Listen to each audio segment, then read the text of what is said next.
Somewhere in your house, there is probably a jar, a coffee tin, a cigar box with a rubber band around it, and inside, a handful of little glass spheres that somebody in your family carried in a pocket, lost in the grass, won off a neighbor boy, and finally poured into a container and forgot. Most people look at that jar and see clutter. I have watched collectors walk past jars exactly like it at estate sales for years, because the good ones never look impressive. They look small. They look dusty. They look like something a child left behind. That is exactly why they survive.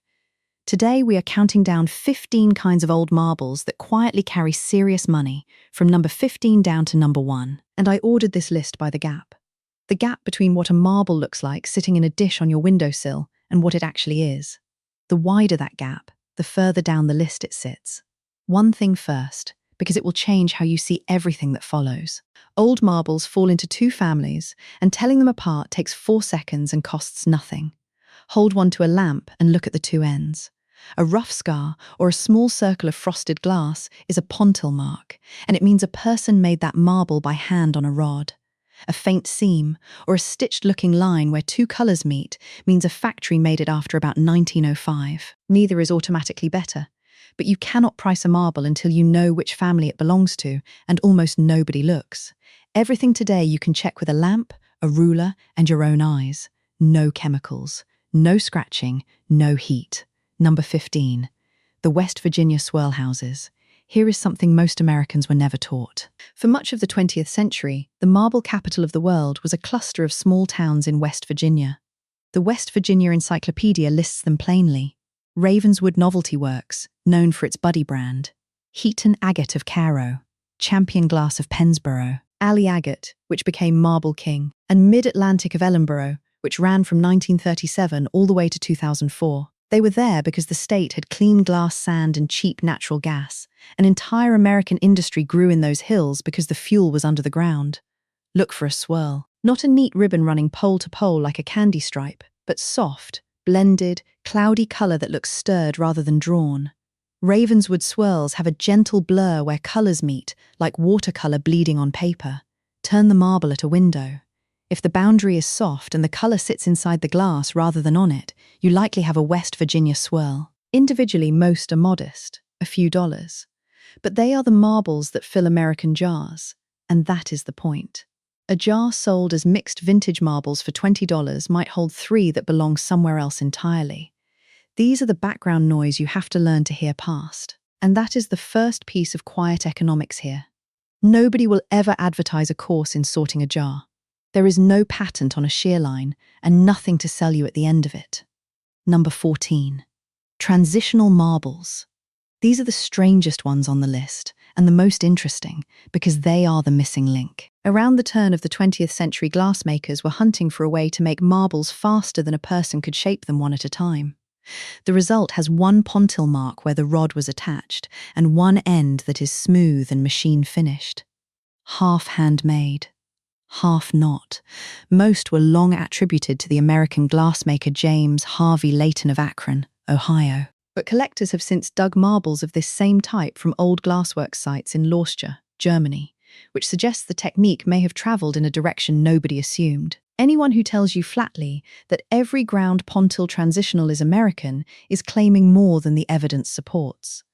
The home check is a lamp and patience. On a true transitional, one pole shows a small circular area where the pontil was ground flat, slightly duller than the glass around it, sometimes with faint grinding rings. The other pole is smooth. 2 ground pontils and you have something else. 2 smooth ends with a seam and you have a machine marble. Good examples have reportedly sold well into the hundreds. These are also the most misidentified marble in the hobby, because a polished, handmade marble can imitate one, which brings a rule I will repeat later. Never polish an old marble, never tumble one, never put one through a dishwasher. Number 13M. F. Christensen and Son slags. Now a real man, and my favourite piece of American history in this whole subject. Martin Frederick Christensen was born in Denmark in 1849 and reached the United States at 18. He settled in Akron, Ohio. At 50, he invented a machine that could make a perfectly round steel ball bearing, then realized that if it could round steel, it could round glass. He filed in December of 1902. The United States granted the patent on the 24th of October, 1905, number 802, 495.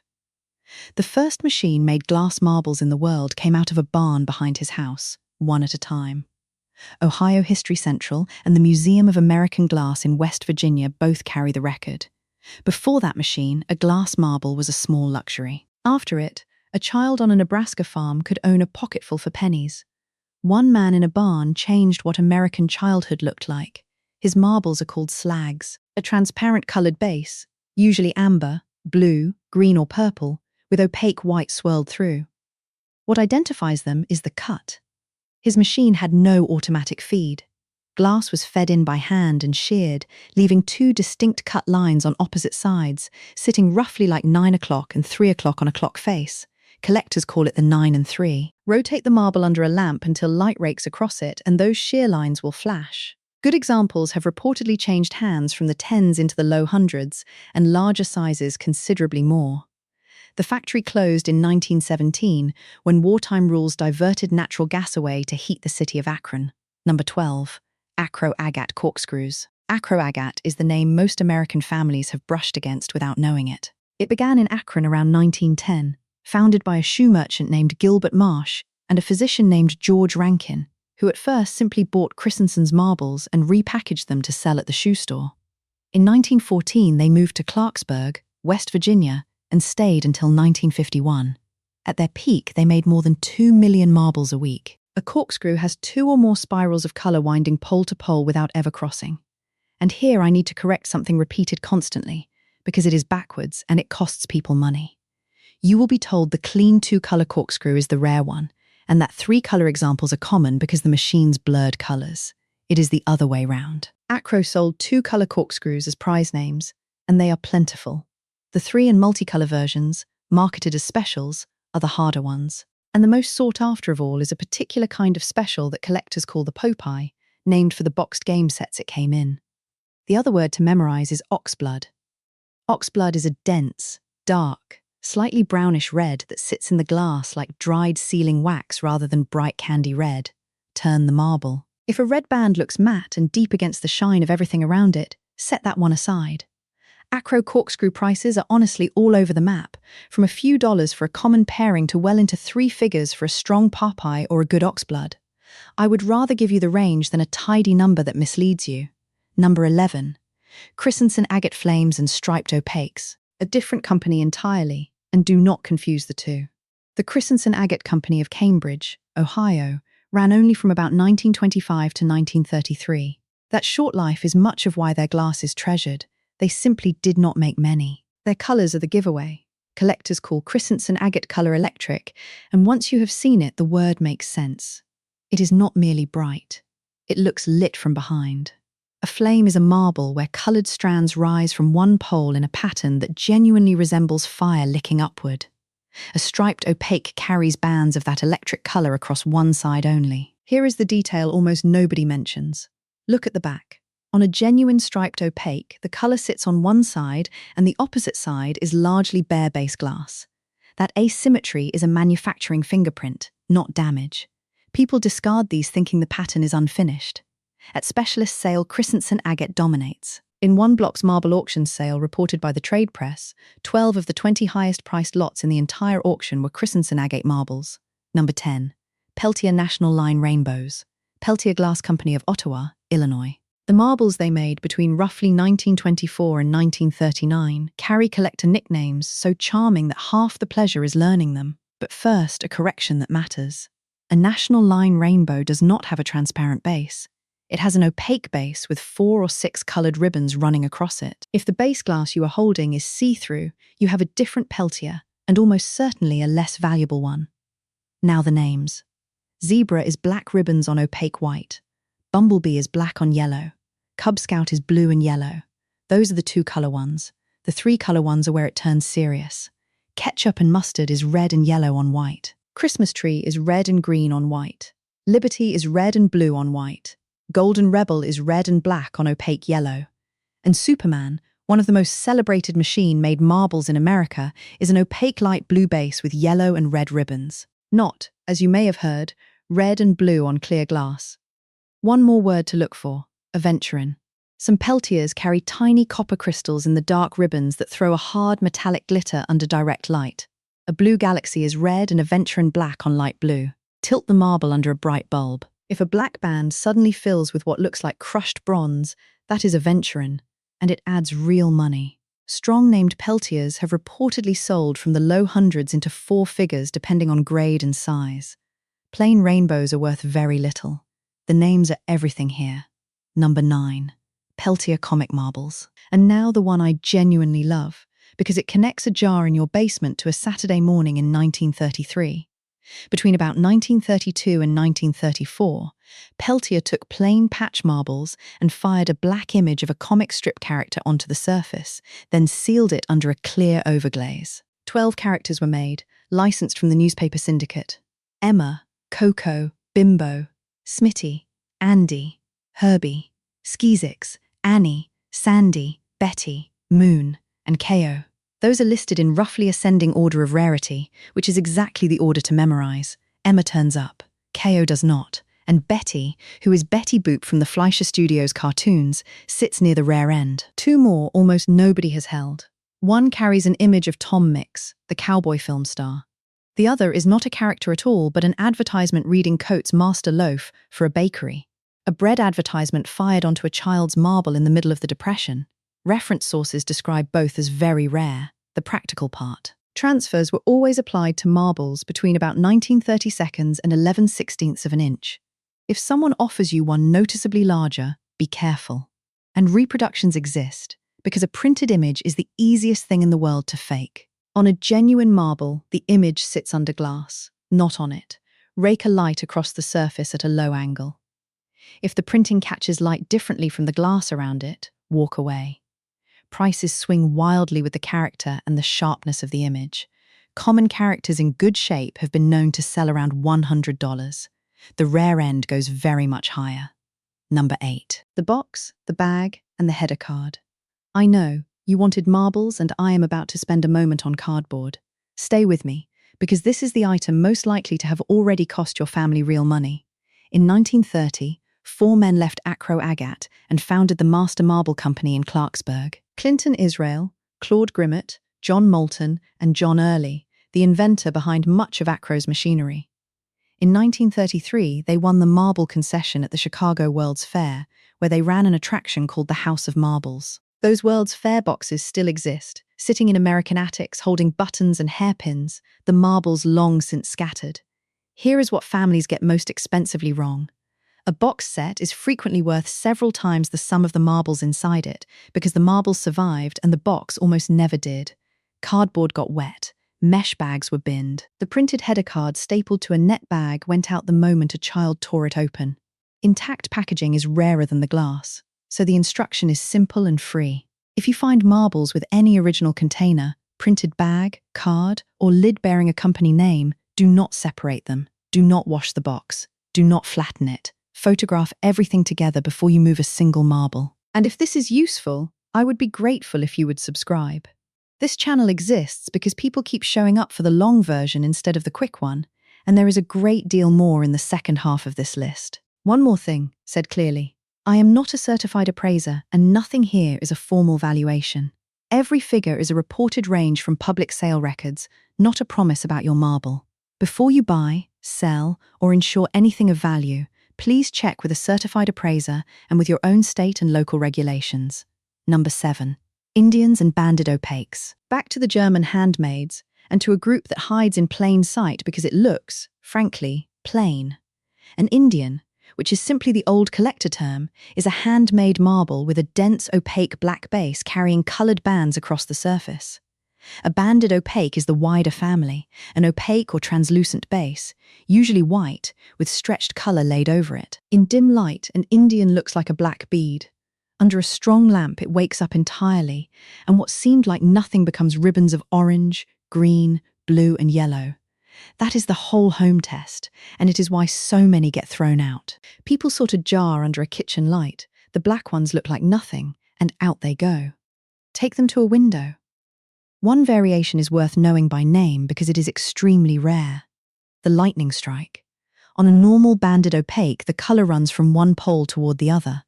On a lightning strike, it runs around the equator instead, at right angles to everything else, often in jagged streaks. If you find a banded marble where the color goes the wrong way around, stop and have someone look at it. Number 6. Mica marbles and blizzards. These are the ones that made children keep them separately. A mica marble is transparent glass, clear or colored, with flakes of the mineral muscovite suspended inside. Mica is silvery and flat and lies in thin sheets, so light does not make it glow, it makes it flash. Turn the marble and a dozen tiny mirrors switch on and off. When there is so much mica that it forms a dense floating cloud, collectors call it a blizzard. Here is the distinction separating people who know from people who guess. Mica flashes silver and white. Aventurine, the copper crystal glass from the Peltiers, sparkles gold or bronze and looks granular, like glitter suspended in syrup. 2 different materials, 2 different price brackets. Hold it in direct light and ask one question: silver mirror or gold sand? At a Morphy Auctions premier marble sale, a single pontil end-of-day marble with heavy floating blizzard mica, 2¼ inches across with an early faceted pontil and graded 9.8, is reported to have sold for $20,910. One marble. That is a spectacular example at the very top of the market, not a typical jar find, but the ceiling exists. Number 5. Clam broth marbles. A clam broth is a handmade marble with an opaque base, most often milk white, wrapped in many thin, evenly spaced lines of color running pontil to pontil. Evenly spaced is the operative phrase. The lines are almost mathematically regular, like the ribbing on a melon, and that regularity separates a clam broth from an ordinary banded marble where color wanders. Count the lines. Check the spacing. If the strands are consistent all the way around and the base is solid opaque, you are in clam broth territory. White base is common. Colored bases are scarcer. A black base is a serious marble. At that same Morphy Auctions sale, a clam broth with a large black opaque base and evenly spaced white bands, 1¾ inches across and graded 9.3 despite some has made surface indentations, is reported to have sold for $8,610. Notice something in that description. As made indentations. The marble was not perfect and did not need to be. Flaws that happen during manufacture are part of the object. Flaws that happen during play are damage. Learning to tell those apart is worth more than any single fact in this video. Number 4. Sulfides. A sulfide is a clear glass marble with a small figure suspended in the middle, an animal, usually, sometimes a number, occasionally a person. The name is a small historical accident I find rather charming. Early collectors assumed the figures were made of sulfur. They are not. They are a clay or porcelain-type material, most often a white kaolin clay, and the wrong name simply stuck. Common figures are dogs, sheep, lions, and birds. Rarer are human figures, numbers, and any marble holding 2 separate figures. Alongside rarity of subject, value turns on clarity. Set the marble on white paper under a bright lamp and look straight through. Can you see the animal's legs? Its ears? If the figure reads crisply, that is most of the battle. If the interior is milky or threaded with fine cracks, value falls hard. Now the example that anchors this whole category. In April of 1988, Smithsonian Magazine put marbles on its cover, and that photograph became, by common agreement in the hobby, the most recognized marble image ever published. Decades later, Block's Marble Auctions, which has run marble sales since 1989, sold 7 of the actual marbles from that cover. One was a sulfide holding a bust of Christopher Columbus, just under 2 inches across. It had been polished, which normally lowers value considerably. It is reported to have sold for $5,144 against an estimate of $1,250 to $2,500. Hold on to the lesson there. Provenance, meaning a documented history of where an object has been, can outrun condition. That marble was damaged by polishing and still doubled past its estimate because it had been on a magazine cover. If your family marbles come with a story, a photograph, a name, a place, that story is part of the object. Write it down. Keep it with them. Number 3. Lutz marbles. Now the sparkle. And a piece of history almost every source gets slightly wrong. A Lutz is any handmade marble containing goldstone, which is aventurine glass shot through with fine copper crystals. Under direct light, it does not shimmer politely. It blazes. Bands of what looks like crushed bronze running through clear or coloured glass.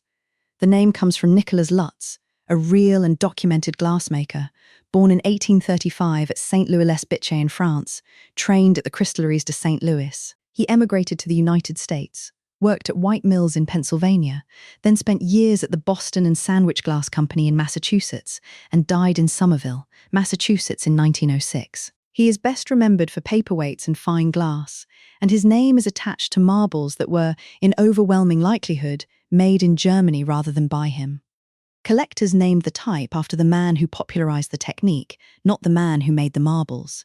Useful, memorable, and not literally true. Identification is unmistakable once you have seen it. Genuine goldstone bands are built from countless separate copper flecks.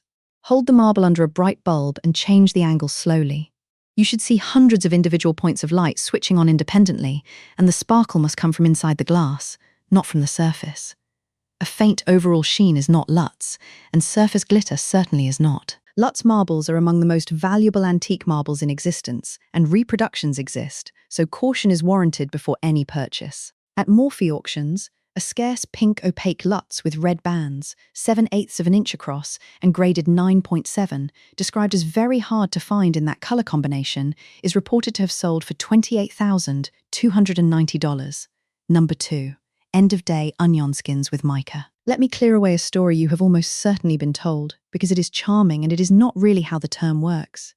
You will hear that end-of-day marbles were made from scraps of leftover glass gathered when the shift finished. Lovely image, but end-of-day is a structural description, not a factory anecdote. In the collector glossary, an end-of-day marble is one where the flecks of colored glass inside do not run continuously and unbroken from one pontil to the other. An onion skin is an end-of-day marble where those flecks were stretched as the marble was drawn, so the core takes on that layered, papery, onion-like look. The name describes the glass, not the hour it was made. Why does that matter? Because if you hunt for scrap glass, you look at colors. If you hunt for the real thing, you look at whether the color runs pole to pole or breaks up. That test takes 5 seconds at a window, and it is the correct one. Add mica to an onion skin and it becomes something else again. Silvery muscovite floating above the colored core, catching light in front of the pattern. Add enough and it is a blizzard onion skin. Add a single unbroken ribbon of color and it is a single ribbon onion skin. These are the great German handmaids, made in the Lauscher region between roughly 1860 and 1920. In October of 2023, Block's Marble Auctions held its 1,149th sale. The top lot was a handmade single ribbon onion skin with mica, end of day, from Lauscher, 2¼ inches across. It was not mint. It graded 8.7 out of 10. It was unusually large and unusually well made, with superior symmetry. Against an estimate of $4,500 to $9,000, it is reported to have achieved $19,200 with buyer's premium, a new house record for a single marble.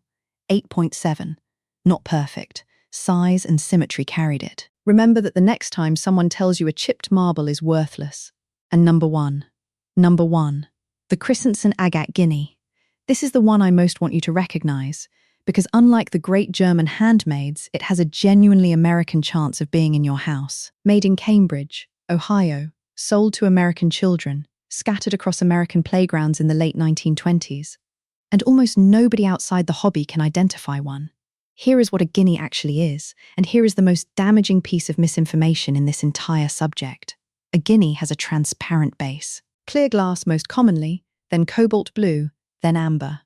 Onto that transparent base, small flecks of coloured glass were melted and stretched across the surface, so the marble looks scattered with bright electric specks. You will hear guineas described as having an opaque brown, tan or cream base with splatters over it. That is wrong, and following it will make you throw away the real thing while carefully saving the wrong thing. Transparent base, stretched surface flecks. If you can see through the glass between the flecks, you are in the right neighbourhood. The name is one of the few pieces of factory folklore the reference sources actually pass along, and it is delightful. The colours reminded the workers of the heads of the guinea fowl that ran loose around the factory yard. Guinea hens in an Ohio yard in 1929, and a marble named after them a century later. 2 cautions, weighted the same as the excitement. First, do not test a guinea by feeling it. You will read that the contrasting colour can be felt with a fingertip. The flecks are melted and fused into the glass surface, and handling a valuable marble to chase a texture you cannot reliably feel serves no purpose. Use your eyes and a lamp. Second, Guineas and their variations have been reproduced by skilled modern glass artists, and some reproductions have been passed off as originals. Reference sources warn about this explicitly. Anything you believe to be a guinea should be examined by a specialist before money changes hands in either direction. As for value, in that record-setting block sale, a 21/32 guinea from Cambridge, Ohio, dated around 1925 to 1930, is reported to have sold for $1,715 against an estimate of $500 to $1,000. And that is why the guinea sits at number 1 and not the $28,000 Lutz. The Lutz is worth more. The guinea is the one that could plausibly be in your jar and will absolutely not be recognized by whoever buys that jar from you. So there they are. 15 kinds of old marbles, from the soft West Virginia swirls that fill every American jar to the Ohio guinea that fills specialist auction catalogs. Before you go, why has nobody explained this to you? Because there is no money in teaching it. There is no patent on the shape of a shear line, and nobody can release a new season of 1929 guineas next spring. A marble is also an awkward object for the auction business because photographing, grading, cataloguing and ensuring a $60 marble costs almost exactly what it costs to do all of that for a $60,000 painting. So marbles live in specialist sales most people have never heard of, and estate liquidators price the jar by the jar because sorting by hand costs more in labour than the average jar is worth. The sorting cost is precisely where the money hides. 4 rules to take with you, none of which cost anything. Do not polish or tumble anything old. Do not throw away a box, a bag, or a printed card. Photograph a collection together before separating it, and write down what you know about where it came from, because provenance can outrun condition, as that Columbus sulfide proved. 2 safety notes I will not skip. Marbles are a real choking hazard, so keep old ones well away from small children and pets. And some antique glass contains lead or uranium compounds, so wash your hands after handling dusty old glass, never put a marble in your mouth, and if you have any concern about a specific piece, ask a specialist rather than guessing. And once more, because it matters. I am not a certified appraiser. Before you buy, sell, or insure anything you believe to be valuable, check with a certified appraiser and with your state and local regulations. Now I want to hear from you, and I want to argue with you a little. Here is my unpopular opinion. This hobby is so fixated on grading that a mint 9.8 marble with no history is treated as more desirable than an honest, chipped 8.5 marble your mother actually played with in 1942. I think that is backwards for a family, if not for the market. A perfect marble is an investment. A chipped one is a person. So tell me 2 things below.